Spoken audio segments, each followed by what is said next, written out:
जय हिंद to all my respected students. On behalf of गोविल्दा क्लासेस में आप सभी का स्वागत करता हूं। देखिए, आप जानते ही हैं कि गोविल्दा क्लासेस की तरफ से आपको सिविल सर्विसेज के लिए मेन स्टडी करवाया जा रहा है और मेन स्टडी ज़्यादातर आपको जो सोर्स है मोस्टली द हिंदू उससे दिया जा रहा है, क्योंकि आप जानते हैं सिविल सर्विसेज के लिए द हिंदू जो न्यूज़पेपर है उसका काफ़ी वर्चस्व है। तो यहाँ पर देखिए, पहले तो ये देखिए, आज की न्यूज़ है 15 सितंबर आज की ये न्यूज़ है जिसमें बात की गई है hopeful about women reservation bill. ठीक है, यानी कि जो महिलाओं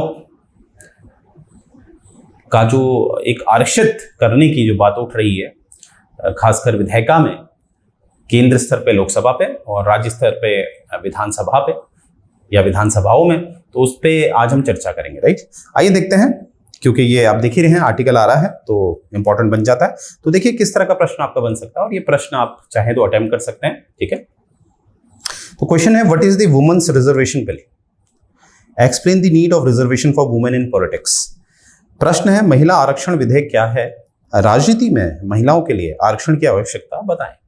राइट, तो देखिए मुझे उम्मीद है जब जो भी ये लेक्चर हमारा अभी कंप्लीट हो जाएगा तो आप इस प्रश्न को बहुत आसान तरीके से आंसर दे पाएंगे। राइट, तो आइए शुरू करते हैं। पहले तो देख लेते हैं खबरों में क्यों है। क्या है कि हाल ही में लंबे समय से लंबित जो महिला आरक्षण विधेयक है को शीघ्र पारित करने की मांग को लेकर जो 10 से अधिक जो राजनीतिक दल हैं वो एक हो गए हैं और दिल्ली के जंतर मंतर पर विरोध प्रदर्शन में भाग ले रहे हैं। राइट, तो इस तरह से आप देख रहे होंगे एक विरोध प्रदर्शन किया जा रहा है कि भैया जो महिला आरक्षण विधेयक है उसको पारित किया जाए। आइए देखते हैं, अब थोड़ा इसका ऐतिहासिक पहलू देख लेते हैं। देखते हैं कि ये जो महिला आरक्षण से संबंधित जो विधेयक है इसको क्या शुरुआत इसकी पहले की गई थी। तो आइए देखते हैं। देखिए ऐसा है कि the issue of reservation of women in politics can be traced back to Indian national movement. यानी कि जब आपको पता ही है जब भारत अपनी आज़ादी के लिए आंदोलन कर रहा था और भारत पे शासन अंग्रेजों ने किया, आप जानते हैं, और अंग्रेजों को अधिकार था कानून बनाने का, तो तब से ये मांग उठ रही थी कि जो प्रांतीय स्तर पे विधायिका बन रही थी प्रांतीय स्तर पे, तो वहाँ पर आप जानते ही हैं जैसे कि मैं बात करूँ अगर इंडियन काउंसिल एक्ट 1861 से, वहाँ से भारतीयों को इजाज़त दी गई कि वो विधायिका का हिस्सा बन सकते हैं। तो इसी तरह हमें दिखता है कि आने वाले समय पे यानी कि 1861 के बाद से एक मांग और उठने लगी कि महिलाओं को भी इस विधायिका में शामिल किया जाए। तो यानी कि ये मांग नई नहीं है, ये बहुत पुरानी है, यानी कि जो ब्रिटिश एरा था तब से।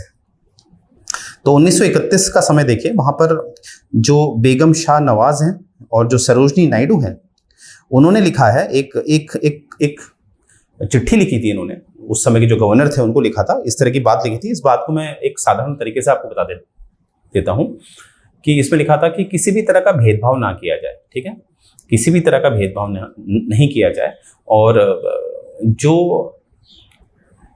अधिकार पुरुषों को दिए जाए वही अधिकार महिलाओं को दिए जाए। ये बात उठाई थी महिलाओं के द्वारा, अर्थात इसको इन शॉर्ट हम कहेंगे कि महिलाओं के लिए, यानी कि महिलाओं को पुरुष से कम ना समझा जाए मानसिक स्तर पे। ठीक है, और विधायिका में यानी कि कानून बनाने में कोई शारीरिक क्षमता की जरूरत नहीं होती है, मानसिक क्षमता की जरूरत होती है। तो इसीलिए महिलाओं ने पहले से ही आवाज उठाई थी। तो ये दो नाम आपने याद रखने हैं, कौन, बेगम शाहनवाज और सरोजनी नायडू। इन्होंने 1931 में, एक सेकेंड इसको हटा देते हैं, 1931 में चिट्ठी लिखी थी। ठीक है, तो ये ब्रिटिश के जो प्राइम मिनिस्टर थे उनको लिखी गई थी, क्योंकि ब्रिटिश के प्राइम मिनिस्टर ज़्यादातर एक बात करते थे कि new constitution by 3 women's body, यानी कि संविधान में केवल 3 महिलाएं होंगी, इस तरह की बातें उठती थी। तो इसलिए ये चिट्ठी लिखी गई ब्रिटिश प्राइम मिनिस्टर को। राइट, तो यहाँ पर हम देखेंगे अब सीधे हमारे 1946 के समय पे, आप जानते ही हैं 1946 में हमारी संविधान सभा बन चुकी थी और संविधान सभा की जो प्रथम बैठक हुई थी वो 9 दिसंबर 1946 को हुई थी। तो संविधान सभा ने 2 साल 11 महीने 18 दिन लगाए थे संविधान बनाने में, यानी कि 26 नवंबर 1949 को हमारा संविधान बनके तैयार हो चुका था और जिसे 2 महीने के बाद यानी कि 26 जनवरी 1950 को लागू किया गया। तो इस बीच यानी कि 2 साल 11 महीने 18 दिन के बीच में क्या कभी ऐसी बात नहीं आई कि भैया जो महिलाएं हैं उनको भी आरक्षण मिलना चाहिए? तो उठी थी बात, संविधान सभा में भी ये बात उठी थी, परंतु क्या हुआ कि ये कहीं ना कहीं क्या हुआ था, इस बात को दबा दिया गया, राइट, इस बात को कहीं ना कहीं दबा दिया गया, इसको कहीं ना कहीं रिजेक्ट कर दिया गया। उन्होंने कहा ऐसा कोई अभी महिलाओं को आरक्षण देने की जरूरत नहीं है। आगे देखते हैं। ये तो मान लिया गया था कि जो लोकतंत्र है, लोकतंत्र देखिए, लोकतंत्र की तो काफी विशेषताएं होती हैं। उदाहरण अगर मैं बात करूं, वोट देने का अधिकार सभी के पास होना चाहिए, तो ये भी एक विशेषता है। और वोट का जो मूल्य है यानी कि 1 वोट इक्वल्स टू 1, यानी कि हर वोट का वैल्यू एक ही होना चाहिए, चाहे अमीर का वोट हो चाहे गरीब का वोट हो। ऐसे ही एक विशेषता थी इसमें लोकतंत्र में कि सभी की भागीदारी। तो ये तो मान लिया गया था कि लोकतंत्र में सभी की भागीदारी होनी चाहिए, इसीलिए महिलाओं को वंचित नहीं किया जा सकता था, राइट। तो एज द कॉन्सिक्वेंसेस, इसका जो परिणाम स्वरूप क्या आता है, women reservation became the recurrent theme of the policy debate. यानी कि अब जब भी जो भारत की संसद है, जब भी भारत की संसद बैठी, अगर मैं आज़ाद भारत की बात करूं तो आप जानते ही हैं भारत ने अपने आप को लोकतांत्रिक देश बोला, और लोकतंत्र की ये विशेषता तो सबको पता थी कि भैया सभी को क्या है, भागीदारी करने का अधिकार है। तो तब से संसद में हर बार जितने भी सत्र हुए होंगे, अधिकतम हर सत्रों में ये बात हमेशा उठी कि महिलाओं को आरक्षण दिया जाए, क्योंकि महिलाओं की संख्या काफी कम थी। आज भी आप देखिएगा पुरुष और महिला में तो महिलाओं की संख्या काफी कम है। तो आइए आगे देखते हैं। अब देखिए, एक आप देखिए, पहले पिक्चर देखिए, पिक्चर में लिखा है नेशनल पर्सपेक्टिव प्लान, जो है 2009 का, ठीक है। अब ये जो नेशनल पर्सपेक्टिव प्लान जो होता है, ये लाया जाता है और इसमें कुछ मुद्दे जो होते हैं समाज से जुड़े हुए, उसको लिया जाता है, ठीक है, और उस पर काम किया जाता है। उसमें जो ये पर्सपेक्टिव प्लान बनाए जाते हैं, ये अपनी तरफ से टिप्पणी देता है, ठीक है। जो भी ये इसके अंतर्गत जो समिति गठित की जाती हैं, वो अपनी टिप्पणी देती हैं, अपनी राय देती हैं। तो आइए देखते हैं, यही जो नेशनल पर्सपेक्टिव प्लान है 1988 का, ये साफ कहता है कि the reservation be provided to women right from the level of the panchayat to the parliament. यानी कि ये कहता है, 1988 वाला है, ये बात याद रखना। इसने राय दी थी कि जो महिला है उनको राजनीतिक रूप से आरक्षण दिया जाना चाहिए, पंचायत से लेके संसद तक, यानी कि बिल्कुल ग्राउंड से, यानी कि पंचायत से लेके कहां तक, टॉप लेवल, यानी कि संसद तक। तो ये बात खुद नेशनल पर्सपेक्टिव प्लान 1988 ने बोली है, ये बात आपने याद रखनी है। तो इसी के पश्चात में 1988 में ये बात निकली थी, और आपको दिखता ही है 4 वर्ष बाद यानी कि 1992 में, 1992 में हमें दिखता है कि 73वां संशोधन होता है और 74वां भी होता है, जिसमें जो पंचायत है और जो म्यूनिसिपैलिटी है उसको एक संवैधानिक दर्जा मिल जाता है। अब यहाँ पर हमें इंपॉर्टेंट यह है कि 73वां और 74वां संशोधन एक संवैधानिक रूप से पहली बार हमें क्या दिखता है कि जो महिलाएं हैं उनको पंचायती राज इंस्टीट्यूशन, PRI, जो पंचायती राज प्रणाली है, जो संस्थान है, वहां पर 1/3 आरक्षण मिलता है महिलाओं को। ये बात आपने याद रखनी है पंचायतों में। और पंचायतों में 1/3 इनको जो चेयरमैनशिप होती है, जैसे कि आपने जब पंचायत पढ़ी है या जिसने नहीं पढ़ी है तो आप गोयला क्लासेस से जुड़े रहिएगा, बहुत जल्द आपको पंचायत से संबंधित वीडियो मिलने वाला है। तो पंचायतों में आप जानते ही हैं, एक मेंबर्स होते हैं और एक चेयरमैन होते हैं। तो यहाँ पर महिलाओं के आरक्षण की दोनों ही जो क्षेत्र हैं, सदस्य और चेयरमैन, उनके लिए रखा गया है 1/3। और इसमें आरक्षण जो महिलाएं हैं, जो हमारी SC और ST हैं, उनके लिए भी रखा गया है। परंतु एक बात याद रखनी है कि जो महिलाएं SC हैं, या तो वो महिला होने का आरक्षण ले सकती हैं या SC होने का, दोनों आरक्षण एक साथ उनको नहीं दिया जाता। ये बात अपनी याद रखनी है। Within this seat 1/3 of reserve for the scheduled caste and scheduled tribe, जैसे कि मैंने बताया था। तो 1/3 के अंदर ही आपको SC और ST का भी आरक्षण दिया जाता है महिलाओं को। आगे देखते हैं। अभी तक हमें देखता है कि बहुत सारे जो हमारे राज्य हैं, उन्होंने अपने स्तर पे, अपनी जो विधानसभाएं हैं, वहां पर उन्होंने महिलाओं को आरक्षण दिया है। वो हैं आपके महाराष्ट्र, आंध्र प्रदेश, बिहार, छत्तीसगढ़, झारखंड, केरला। इन्होंने 50% जो आरक्षण है अपनी महिलाओं को लोकल बॉडीज में दे रखा है। लोकल बॉडीज से मेरा मतलब है कि आपके पंचायत और म्यूनिसिपैलिटीज। विधानसभा अगर मैंने बोला है तो वो गलत है। खासकर याद रखिएगा, जितने भी राज्य आपके समक्ष हैं स्लाइड में, वहां पर जो लोकल बॉडीज होती हैं आपकी, जैसे कि पंचायत और म्यूनिसिपैलिटी, वहां पर 50% आरक्षण दिया गया है महिलाओं को। ये बात आपने याद रखनी है। अपने मेंस राइटिंग में आप ये स्टेट के नाम याद रख सकते हैं। अब प्रश्न है कि महिला आरक्षण विधेयक क्या है। यहां पर बात की जा रही है कि 33% जो आरक्षण है वो महिलाओं को दिया जाए लोकसभा और राज्यों की विधानसभाओं में। लोकसभा और राज्यों की विधानसभाओं में, यानी कि राज्यसभा की बात नहीं है और विधान परिषदों के लिए नहीं मांगा है, केवल लोकसभा और विधानसभा के लिए, राइट। ये जो विधेयक है पहली बार लोकसभा में प्रस्तुत किया गया था 81st अमेंडमेंट बिल के रूप में, यानी कि जो संवैधानिक संशोधन होता है तो 81वां यानी कि 81st अमेंडमेंट के रूप में ये आया था कब, 1996 में, ठीक है। परंतु ये जो विधेयक था ये कहीं ना कहीं पास नहीं हो पाया था, क्योंकि जो लोकसभा थी वो भंग हो गई थी, इसलिए ये विधेयक पास नहीं हो पाया था, क्योंकि लोकसभा से ही आया था और लोकसभा अगर भंग हो जाती है तो विधेयक भी अपना क्या हो जाता है, भंग हो जाता है, राइट। और यहाँ पर हम देखेंगे इसके बाद भी ये जो विधेयक है इससे संबंधित, ये 1998 में भी आया, 99 में भी आया, 2002 में भी आ जाया, 2003 में भी आया। तो इस तरह हमें दिख रहा है ये बार बार आता रहा, ठीक है। तो कहीं ना कहीं हमें दिखता है कि ये जो विधेयक है अभी तक ये पास नहीं हो पा रहा है। इसमें जितना बहुमत से जो एक इस विधेयक को बहुमत चाहिए वो नहीं मिल पा रहा, राइट।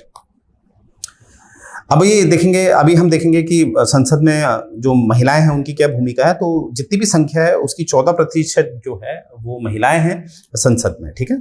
तो अभी तक का ये सबसे ज्यादा है, 14% सबसे ज्यादा है। और मांग कितनी है, 33%। और देखिए अभी मैंने बताया था लोकतंत्र की विशेषता क्या है, सबको समान अधिकार। तो महिला पुरुष सबको समान अधिकार मिलना चाहिए ना, अगर हम सेक्स बेस्ड बात करें तो। परंतु यहाँ पर आप देखिए अगर 14% औरतों का है तो 86% किसका आ गया है, पुरुष का। तो एक तरह की असमानता दिखती है, राइट। आगे देखते हैं, एक है इंटर पार्लियामेंट्री यूनियन, ठीक है। ये आपको पता ही है, ये अंतरराष्ट्रीय संगठन है जो 1889 में बना है, 1889 में बना है। तो ये बात आपने याद रखनी है।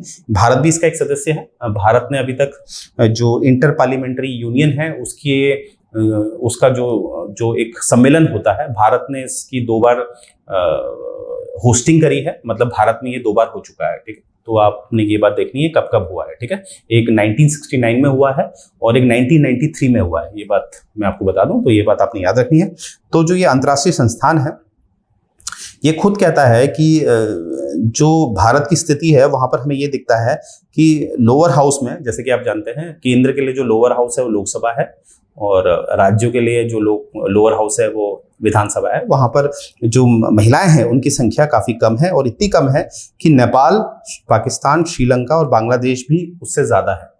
इंडिया की स्थिति इनसे भी कम है, ठीक है। तो ये एक कहीं ना कहीं भारत के लिए शर्मिंदगी वाली टिप्पणी है। किसकी तरफ से? यह है इंटर पार्लियामेंट्री यूनियन की तरफ से। अब देखिए कुछ जो ये विधेयक आ रहा है, विधेयक के पक्ष में क्या क्या बातें हो रही हैं। ये कहा जा रहा है कि जो विधेयक के पक्ष में बात कर रहे हैं वो कह रहे हैं कि इससे क्या होगा कि जो स्थिति है नारियों की, महिलाओं की, वो कहीं ना कहीं अच्छी हो जाएगी। और खासकर किस क्षेत्र में मैं कह रहा हूँ, राजनीतिक क्षेत्र में। राजनीतिक क्षेत्र में आज भी हमें दिखता है महिलाएं उतना भाग नहीं लेती हैं, परंतु अगर ये विधेयक पारित हो जाएगा तो महिलाएं हमें अब राजनीतिक क्षेत्र में भी काफी दिखेंगी, क्योंकि आज भी हमारे जो समाज है वो एक पैट्रियार्कल सोसाइटी है। पैट्रियार्कल मतलब जहां पर पुरुष प्रधान समाज कहते हैं हम जिसे, राइट।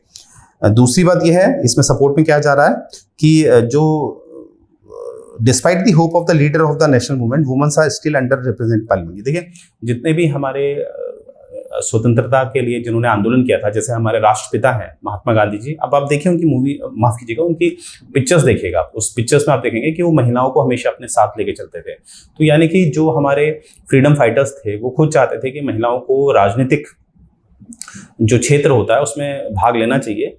तो आज भी ये नहीं किया जा रहा है, और अगर ये विधेयक पारित हो जाता है तो कहीं ना कहीं एक सम्मान दिया जाएगा ये जो हमारे स्वतंत्रता सेनानी थे, राइट। तो ये बात आपने देखना है। आगे देखते हैं कि जो शैटर्ड सोशल मिथ हो जाएगा, यानी कि जो समाज में एक धारणा है कि जो महिलाएं हैं वो घर के काम के लिए बनी हैं, बाहर ये जो राजनीतिक कार्य होते हैं, देश को चलाने वाली बात है, ये महिलाओं के बस की नहीं है। तो कहीं ना कहीं जब महिलाएं भाग लेंगी तो ये जो धारणा है समाज की वो कहीं ना कहीं खत्म हो जाएगी, right. Been more accessible than man, मतलब यहाँ पर ये कहा जा रहा है कि जो भी महिलाएं आज हमारी राजनीतिक क्षेत्र में उतर चुकी हैं, तो अगर उनकी तुलना पुरुषों से की जाए तो पुरुषों से ज्यादा वो एक्टिव है। ठीक है, ये देखा गया है। Controlled the strange fold of liquor, अब आप देखिए जहां भी महिलाएं के हाथ में बागडोर आई है, चाहे वो एक म्यूनिसिपैलिटी लेवल में आई है या पंचायत लेवल पे आई है, तो वहां पर हमें देखा है उस क्षेत्र में ये शराब की दुकानें होती हैं, जो समाज के लिए ठीक नहीं होता, वो सारी बंद कर दी गई है। ठीक है, तो ज्यादा एक्टिवनेस किसकी है? महिलाओं की। Invested substantially in public goods such as drinking water, और कहीं ना कहीं जैसे मानते हैं कोई महिला ग्राम प्रधान है तो उसके पास अगर कोई फंड आया तो उसने ज्यादातर फंड कहाँ पे लगाया है? समाज में, जो समाज की जो मूल जरूरत होती है, जो फंडामेंटल नीड होती है, उसमें लगाया। जैसे पानी, तो पानी ज्यादातर वहां पर पानी के कनेक्शन ज्यादा देखे गए हैं जहां पर महिलाएं जो प्रधान बनी है। ठीक है, तो ये बात आप देख रहे होंगे। आगे देखते हैं। Helped other women to express themselves better, यानी कि महिलाएं ही महिलाओं के बारे में समझती हैं, इसीलिए ज्यादातर जो घर की महिलाएं हैं उनकी आवाज कहीं ना कहीं ये महिलाएं बन पाएंगी जो राजनीतिक क्षेत्र में उतरती हैं। रिड्यूस्ड करप्शन, कहीं ना कहीं महिलाएं जहां हुई हैं वहां पर भ्रष्टाचार कम हुआ है। प्रायोरिटाइज न्यूट्रिशन आउटकम, यानी कि कहीं ना कहीं कि जो एक भरपेट खाना होता है और एक पोषक खाना होता है, तो पोषक खाना के लिए जो नीतियां हैं वो ज्यादातर महिलाओं द्वारा ही बनाई गई हैं। Change the development agenda at the grass level, यानी कि क्या है कि जहां पर भी महिलाएं जो एक पंचायत स्तर में काम कर रही है वहां पर कहीं ना कहीं हमें दिखता है कि काफी विकास हो रहा है। तो यहाँ पर आपने जितने भी पॉइंट देखे उसमें आपने देखा होगा कि यहाँ पर ये विधेयक के समर्थन में बात की जा रही है माफ कीजिएगा, समर्थन में बात की जा रही है। और इसमें आपने देखा होगा, मैं इसमें आपको नकारात्मक बातें इसलिए नहीं बता रहा हूँ क्योंकि यहाँ पर आप देखेंगे कि जो हमारे स्वतंत्रता सेनानी थे उन्होंने भी हमेशा महिलाओं को समान दर्जा दिया है। और अगर मैं इस देश का नागरिक कहना चाहता हूँ, जिस देश में लोकतंत्र काफी बड़े पैमाने में है, जो विश्व में सबसे बड़ा लोकतांत्रिक देश है, तो ऐसी देश का अगर मैं नागरिक हूं तो मैं कभी भी इस विधेयक के विरुद्ध बात नहीं कर सकता। इसीलिए आपने देखा होगा एक नकारात्मक एक भी पॉइंट आपको नहीं दिया जा रहा है। और हाँ, बस इतना याद रखिएगा कि जब इसके नियम लागू किए जाए, अगर ये विधेयक पारित हो जाए तो इसमें नियम जो है बहुत सोच समझ के डालने चाहिए, राइट, परंतु इसमें नकारात्मक कहीं से भी नहीं देखा जा सकता, राइट।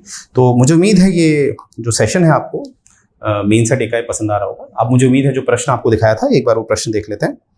ये वाला प्रश्न जो है कि महिला आरक्षण विधेयक क्या है, 33% रिजर्वेशन की बात की जा रही है लोकसभा और विधानसभाओं में। राजनीति में महिलाओं के लिए आरक्षण की आवश्यकता बताएं। अब भैया सबसे पहले मैंने आपको बता दिया कि लोकतंत्र का एक विशेषता होती है, काफी विशेषताएं होती हैं। एक विशेषता है समानता। तो समानता अगर है तो क्यों आज भी केवल 14% महिलाओं का भाग है आपका संसद में या राजनीतिक जो संस्थान होते हैं उसमें क्यों पुरुषों के मुकाबले महिलाओं का काफी कम योगदान है। तो इस तरह के पहलू आप इस बीन्स राइटिंग में कर सकते हैं, राइट। तो देखिए यहाँ से आप देखिए ये आपको जो कोर्स ऑफर किया जा रहा है मात्र 2,999 का ऑफर किया जा रहा है, क्योंकि वैसे इसका जो प्राइस है वो 5,999 है, जो फिलहाल अभी 50% डिस्काउंट चल रहा है। तो आप देर ना करें, फटाफट इसको अवेल करें। और जो भी आपके मित्र हैं जो आईएएस की तैयारी करना चाहते हैं परंतु पैसे ना होने के कारण, क्योंकि आप जानते हैं इनकी फीस कितनी ली जा रही है, तो गोयला क्लासेस बहुत जेन्युइन काम करता है, आप जानते ही हैं। तो ये मात्र आपको 2,999 का ऑफर कर रहा है। तो उन लोगों को भी बताइए आप लोग और आप भी से ज्वाइन करिए, राइट, और अपनी तैयारी को बेहतर बनाइए। और मुझे उम्मीद है ये लेक्चर आपको पसंद आया होगा। अगर पसंद आता है तो कमेंट करिए। तो यहीं से मैं अपना लेक्चर एंड करने जा रहा हूँ। जय हिंद।